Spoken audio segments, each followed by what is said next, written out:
Selamat hari Minggu adik-adik, Shalom.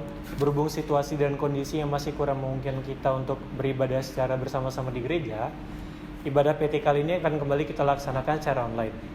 Sebelum ibadah dimulai, kakak punya beberapa pengumuman untuk ibadah hari ini. Yang pertama itu untuk persembahan, adik-adik silakan kumpulkan persembahannya sendiri masing-masing dalam rumah, kemudian ditaruh di amplop dan diserahkan ke orang tua. Nanti orang tua akan membawa persembahannya ke dalam gereja dan ditaruh dalam kotak. Yang kedua, selama ibadah PT ini berlangsung, kakak harap adik-adik bisa mengikuti ibadah secara tenang dan khusyuk. Baik adik-adik, sebelum kita memasuki ibadah, kakak persilakan adik-adik untuk saat teduh. Saat teduh dimulai.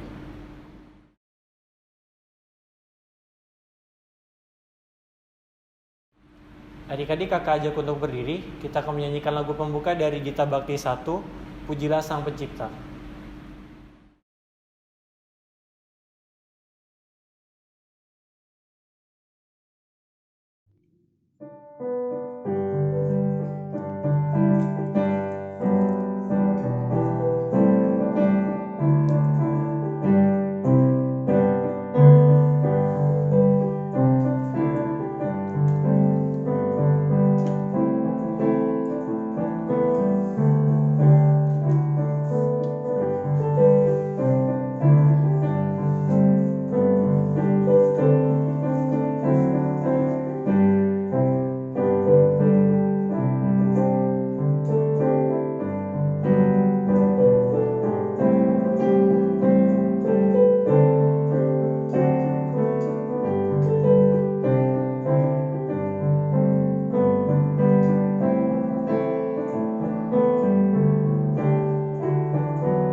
Adik-adik, mari kita satu dalam doa, kita berdoa. Tuhan Yesus yang Maha Baik, terima kasih ya Bapa untuk penyertaan-Mu karena Tuhan masih mengerti kami hingga saat ini.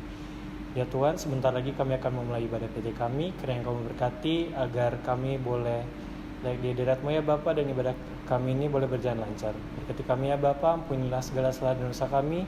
Dalam nama Tuhan Yesus kami telah berdoa. Amin. Adik-adik, kakak persilakan duduk kembali. Kita akan masuk di pelayan firman. Selamat beribadah.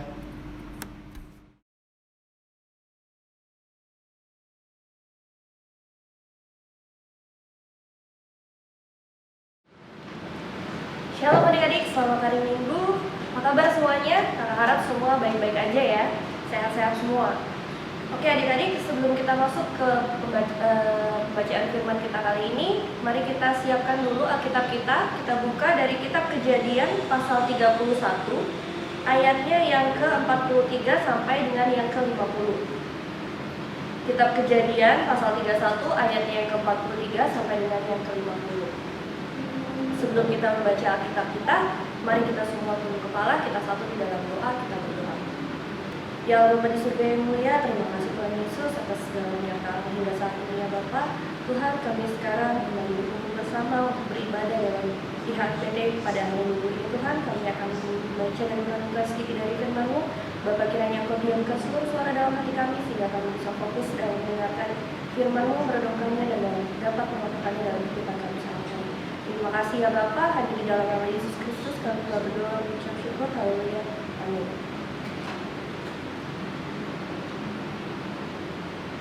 Perjanjian antara Yakub dan Laban. Lalu Laban menjawab Yakub, perempuan-perempuan ini anakku, dan anak-anak lelaki ini cucuku, dan ternak ini ternakku, bahkan segala yang kau lihat di sini adalah milikku. Jadi apakah yang dapat kuperbuat sekarang kepada anak-anakku ini atau kepada anak-anak yang melahirkan mereka? Maka sekarang marilah kita mengikat perjanjian, aku dan engkau, supaya itu menjadi kesaksian antara aku dan engkau. Kemudian Yakub mengambil sebuah batu dan didirikannya menjadi tugu. Selanjutnya berkatalah Yakub kepada sanak saudaranya, kumpulkanlah batu. Maka mereka mengambil batu dan membuat timbunan. Lalu makanlah mereka di sana di dekat timbunan itu. Laban menamai timbunan batu itu Yegar Sahaduta, tetapi Yakub menamainya Galed. Lalu kata Laban, timbunan batu inilah pada hari ini menjadi kesaksian antara aku dan engkau. Itulah sebabnya timbunan itu dinamainya Galed. Dan juga Mispa, sebab katanya, Tuhan kiranya berjaga-jaga antara aku dan engkau, apabila kita berjauhan. Jika engkau mengaibkan anak-anakku, dan jika engkau mengambil istri lain di samping anak-anakku itu, ingatlah, walaupun tidak ada orang di dekat kita, Allah juga yang menjadi saksi antara aku dan engkau. Oke adik-adik, sedemikian jauh pembacaan kita kali ini. Nah, adik-adik, tema kita pada minggu kali ini adalah Yegar Sahaduta. Mungkin sebagian dari kita baru pertama kali ini ya mendengar nama Yegar Sahaduta. Apa sih Yegar Sahaduta itu? Kita sudah baca tadi di pembacaan kita kali ini. Yegar Sahaduta itu merupakan satu tanda perjanjian antara Yakub dan juga Laban. Nah, sebelum kita bahas lebih lanjut, adik-adik masih ingat nggak sih tentang siapa itu Yakub? Kisah hidup Yakub itu seperti apa sih? Oke, kakak ceritakan singkat kisah hidup Yakub. Jadi pada waktu itu awalnya kan Yakub melarikan diri nih. Dia melarikan diri dari kakaknya, dia menjadi seorang pelarian ke negeri asing, di tempat di mana dia tidak kenal siapapun. Dan tapi di tengah pelariannya itu dia percaya kalau Tuhan pasti akan menolong dia, dan tentunya Tuhan menolong dia dengan cara Yakub dipertemukan dengan seorang yang bernama Laban. Nah, singkat cerita Laban ini menjadi ayah mertuanya dia. Yakub akhirnya menikah dengan anak Laban dan juga mempunyai keturunan dari istrinya, dan bekerja bersama Laban kurang lebih sekitar 20 tahun sampai akhirnya Yakub menjadi pribadi yang kaya dan sukses. Nah, singkat cerita juga akhirnya Tuhan memberikan firman kepada Yakub bahwa Yakub sudah boleh pulang nih.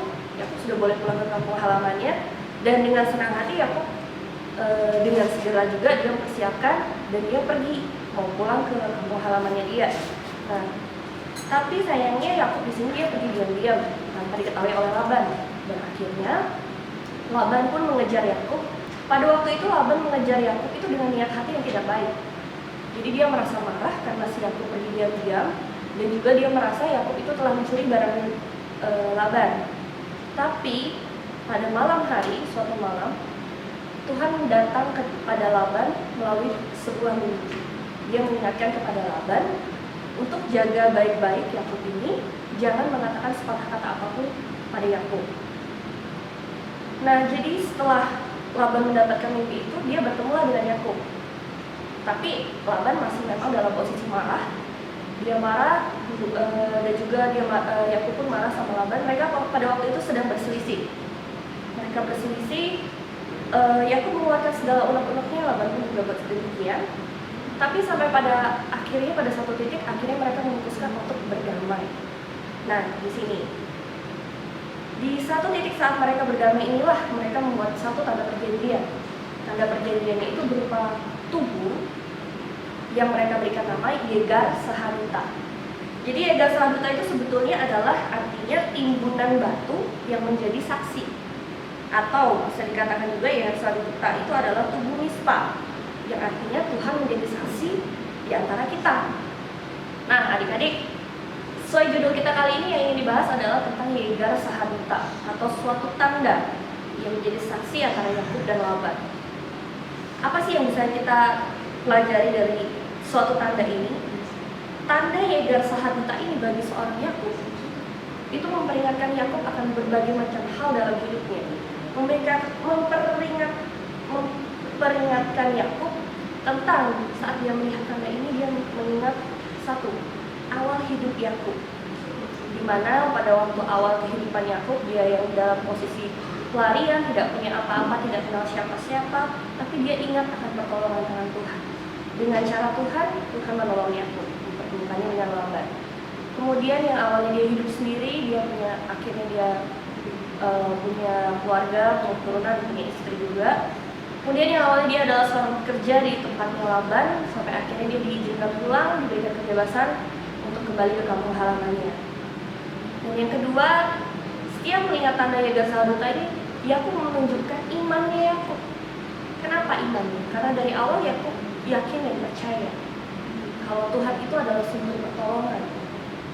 Dan Yakub yakin dan percaya itu dibuktikan dari, kalian ingat dalam bacaan ini di pasal Kejadian sebelumnya.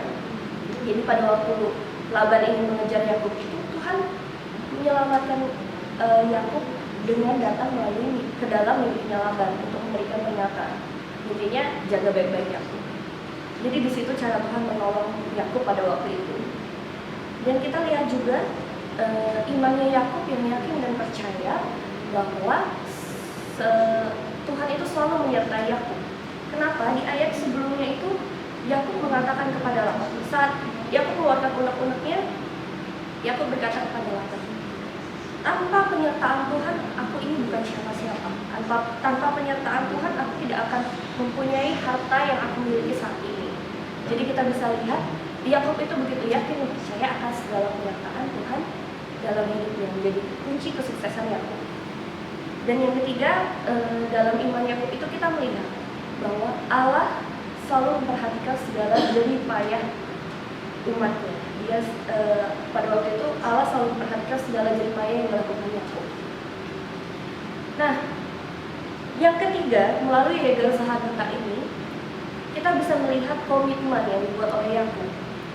Dia membuat komitmen untuk saling mengasihi antara dia dan istri dan anaknya, dan juga komitmen untuk tidak berbuat jahat lagi. Jadi melalui tubuh itu Yakub ingin menunjukkan kalau tidak ada lagi niat jahat antara Yakub dan Laban, karena mereka sudah berdamai. Karena tanda itu menunjukkan sebagai bukti saksi kalau mereka itu sudah berdamai. Nah, jadi begitu juga dengan kehidupan kita.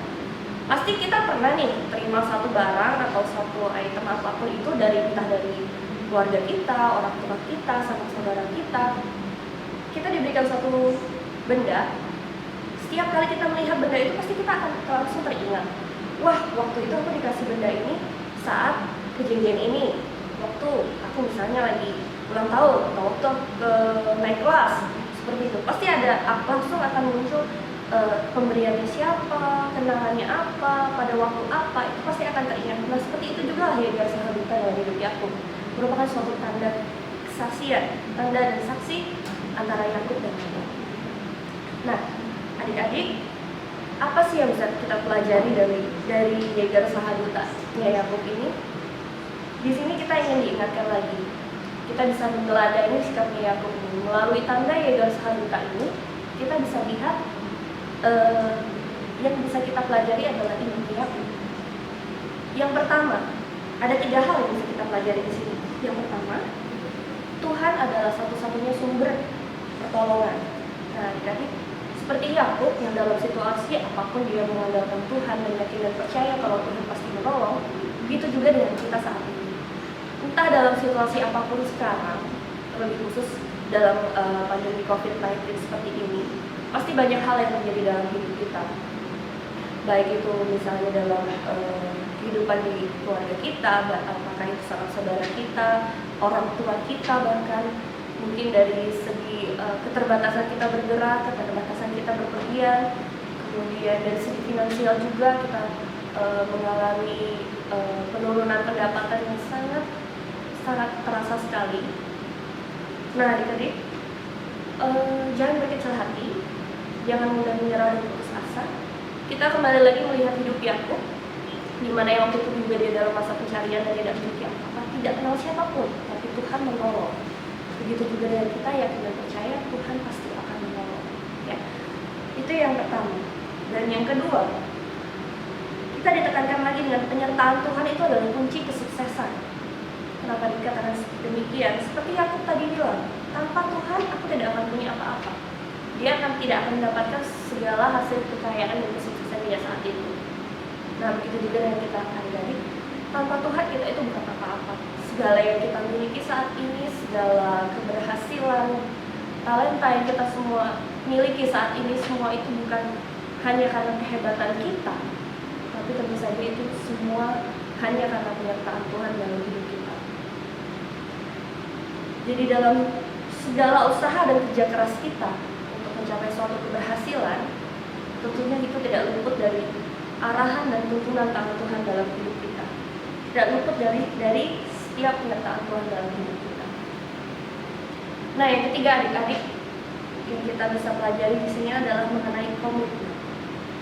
Komitmen dari Yakub untuk bisa saling mengasihi dan tidak lagi berbuat jahat. Dan disinilah kita juga bisa belajar gimana cara kita untuk berkomitmen untuk bisa saling mengasihi antar sesama dan tidak berbuat jahat. Kadang kita sering kali bilang, oh aku mengasihi dia, oh aku mengasihi orang tuaku, aku sayang sama orang tuaku. Tapi terkadang itu sangat mudah diucapkan melalui perkataan kita, namun sangat sulit dilakukan melalui tindakan kita. Jadi misalnya kita bilang sayang sama orang tua, tapi baru kita tolong sedikit kita marah. Kita bilang nggak mau, besok aja. Hal-hal seperti itu. Nah, itu bisa menjadi renungan bagi kita semua, dimana kalau kita memang sudah berbicara kita mengasihi, mari kita melatih diri kita untuk bisa berkomitmen, untuk bisa melakukan apa yang kita ucapkan dalam kehidupan kita sehari-hari. Nah, gimana cara kita melatih diri untuk kita bisa melakukan hal itu? Tentunya tidak lupa juga kita harus membangun hubungan yang baik dengan Tuhan. Kita harus menjaga keeratan persekutuan kita dengan Tuhan. Gimana kita mau mengatakan kasih, bilang mau melakukan kasih, tapi kita tidak mengenal sumber kasih kita. Nah, adik-adik, mulai saat ini kita bisa membuat juga suatu tanda perjanjian bagi kita sendiri untuk melatih diri kita untuk bisa berkomitmen, untuk bisa memulai hubungan yang lebih dekat dengan Tuhan. Nah, melatih diri kita tentunya kita bisa dengan cara, contohnya kita berkomunikasi. Berkomunikasi dengan Tuhan itu dengan cara apa sih? Berdoa, tentu saja. Tapi ingat adik-adik, berdoa itu adalah kita berbicara dengan Tuhan. Nah, kapan saatnya kita mendengarkan suara Tuhan? Kalau kita berbicara dengan orang, komunikasi itu kan selalu dilakukan dua arah. Jadi adik-adik, kalau kita cara kita untuk membangun hubungan dengan Tuhan, komunikasi yang baik adalah kita berdoa kepada Tuhan dan juga kita mendengarkan suara Tuhan melalui tentunya firman Tuhan. Baca firman Tuhan, dengarkan firman Tuhan, itu adalah bentuk komunikasi kita dengan Tuhan. Pereratlah persekutuan kita dengan Tuhan dan Tuhan pasti akan jaga kita. Nah, adik-adik, kita akan masuk ke dalam aktivitas. Jadi kalian mungkin nanti akan lihat di layar kalian. Ini ada beberapa pernyataan dan kalian bisa jawab pernyataan itu. Kita bisa renungkan sama-sama. Kalian bisa jawab dengan kata tidak pernah, kadang-kadang, ataupun selalu. Jadi contohnya, yang pertama, kalian bisa jawab, saya tidak pernah percaya bahwa Tuhan adalah satu-satunya sumber pertolongan dalam hidup. Saya tidak pernah percaya, atau saya kadang-kadang percaya, atau saya selalu percaya. Itu menjadi bahan renungan bagi kita masing-masing. Nah, soal yang kedua, saya tidak pernah menyadari bahwa Tuhan mengasihi dan memberkati. Saya tidak pernah, atau kadang-kadang, atau selalu menyadari. Yang ketiga, saya tidak pernah berdoa memohon pertolongan Tuhan sebelum melakukan segala aktivitas. Nah, apakah kita tidak pernah, kadang-kadang, atau selalu? Yang keempat, saya tidak pernah mendengarkan dan melakukan setiap nasihat yang disampaikan oleh orang tua. Tidak pernah, atau kadang-kadang, atau selalu mendengarkan dan melakukan. Dan yang kelima, saya tidak pernah berusaha untuk melakukan kebaikan kepada sesama, atau kadang-kadang, atau selalu. Nah, adik-adik, itu bisa menjadi bahan renungan kita. Mari kita renungkan lagi, apakah kita selama ini tidak pernah, atau kadang-kadang, atau bahwa kita selalu melakukannya. Nah, adik-adik, pada layar ini mungkin kalian bisa mengambil screenshot. kalian bisa share, kalian bisa print, atau kalian bisa simpan. Dan kalian bisa menjadikan ini salah satu contoh tanda perjanjian kita, tanda kalau kita sudah mulai akan melatih diri kita untuk membangun hubungan yang baik dengan Tuhan. Jadi setiap kalian lihat screenshot ini di layar HP kalian atau di manapun kalian meletakkannya, jadi kalian akan selalu ingat, oh ini adalah tanda. Aku akan mulai melatih diriku, dan ini adalah tanda kita. Ini adalah salah satu bentuk contoh ya adik-adik. Jadi adik-adik, kembali lagi ke lembar aktivitas tadi. Bagi kita yang menjawab tidak pernah ataupun kadang-kadang, mari kita sama-sama berkomitmen. Kita bertekad untuk melatih diri kita.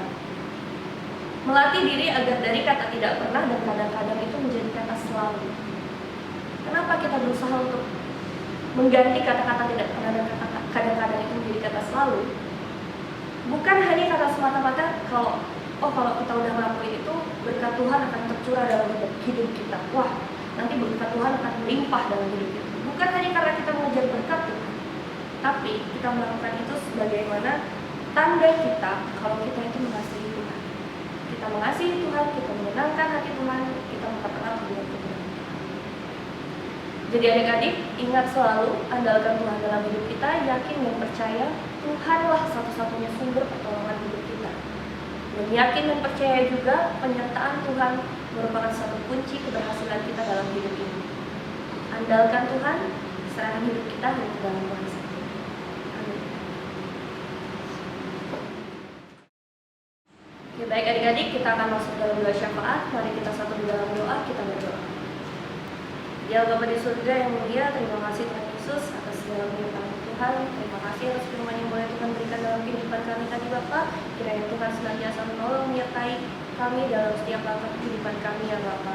Mampukan kami untuk melakukannya dalam kehidupan kami sehari-hari agar kami bisa menjaga iman kami selalu Tuhan. Tuhan, kami juga akan berdoa untuk bangsa dan negara kami ini Tuhan. Di tengah segala wabah virus corona kali ini ya Bapa, kiranya Tuhan memberkati pemerintah sehingga mereka mampu memberikan kebijakan yang terbaik untuk membantu kami dalam menanggulangi wabah virus corona ini ya Bapa. Tuhan juga mensertai kiranya Tuhan setiap hidup kami Tuhan yang terkena dampak oleh virus corona ini, baik dari segi kesehatan dan juga finansial ya Bapak. Kami serahkan kehidupan kami hanya ke dalam tangan-Mu Tuhan, karena kami yakin dan percaya hanya Tuhan sumber pertolongan hidup kami, dan hanya penyertaan tangan Tuhan saja yang bisa menyelamatkan kami dalam hidup kami ini ya Bapak. Tuhan, kami berdoa juga untuk setiap gereja di seluruh bumi ini Tuhan, kiranya mereka tetap senantiasa bisa mengayomi kami Tuhan, jemaat-Mu, anak-anak-Mu Tuhan, sehingga kami bisa bersekutu bersama, bersahati Tuhan untuk doakan setiap bangsa ini ya Bapak. Tuhan Yesus, kami serahkan kehidupan kami hanya ke dalam tangan-Mu saja ya Bapak. Alaskan doa ini Tuhan hanya di dalam nama Yesus Kristus yang telah mengajar kami berdoa bersama. Bapa kami yang di surga, dikuduskanlah nama-Mu, datanglah kerajaan-Mu, jadilah kehendak-Mu yang di seperti di surga. Berikan kami pada hari ini makanan kami yang secukupnya, ampunilah kami atas segala kesalahan kami, seperti kami juga mengampuni orang yang bersalah kepada kami. Dan jangan membawa kami ke dalam pencobaan, tetapi lepaskanlah kami daripada yang jahat, karena Engkau yang kerajaan dan kuasa dan kemuliaan sampai selama-lamanya. Amin. Adik-adik, kita akan masuk di persembahan. Nyanyian persembahan diambil dari Kitab Bakti 80, Mari Bawa Persembahan.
Adik-adik, kakak undang untuk berdiri. Kita akan membawa persembahan kita di dalam doa. Kita berdoa. Tuhan Yesus, terima kasih. Saat ini kami akan memberikan persembahan. Kiranya Engkau berkati agar persembahan yang boleh kami berikan ini berguna untuk pelayanan-Mu. Berkati tangan-tangan yang sudah memberikannya Bapa, dalam nama Tuhan Yesus kami telah berdoa. Amin. Adik-adik tetap berdiri. Kita akan mengakhiri ibadah kita. Kita bernyanyi dari nyanyi penutup dari PKJ 165, Janji yang Manis.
Baiklah adik-adik, kita akan kembali ke aktivitas kita masing-masing. Ingatlah dan yakin percaya bahwa Tuhan adalah sumber pertolongan yang akan selalu menyertai setiap langkah kehidupan kita. Mari kita satu di dalam doa. Ya Allah Bapa di surga yang mulia, terima kasih Tuhan atas segala berkat-Mu menyertai hingga saat ini Tuhan. Kami akan kembali dalam aktivitas kami masing-masing ya Bapa. Kiranya Tuhan senantiasa menyertai kami dalam setiap kehidupan kami Tuhan. Ingatkan dan yakinkan kami selalu ya Bapa bahwa hanya Tuhanlah satu-satunya sumber pertolongan dalam hidup kami. Ajarlah kami untuk bisa senantiasa menjalankan komitmen kami Tuhan untuk bisa saling mengasihi sesama kami. Terima kasih ya Bapa, kami serahkan hidup kami hanya ke dalam tangan Tuhan saja. Dan di dalam nama Yesus Kristus kami berdoa dan mengucap syukur. Haleluya. Amin.